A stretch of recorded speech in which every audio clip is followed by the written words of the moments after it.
Hey folks, this is Professor Kai again. So I want to show the task 4 of lab number 8, and my code is already running, right? I'm not going to show you my code because, well, I'm not doing it for you.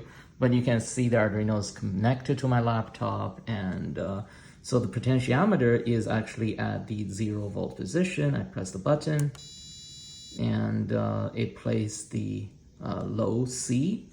And if I turn the dial counterclockwise a little bit, and not enough, a bit more.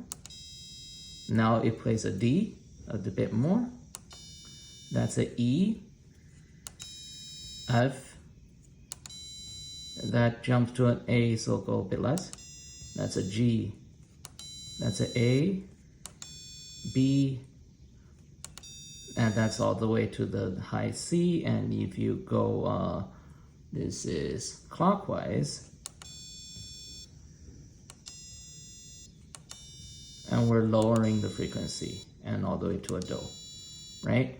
And now the program is still running. I just printing some output, and if I cover it over the light sensor, now that's dark, and the Arduino board senses it. The program finishes, and you see the double greater sign. Now we know the program ended.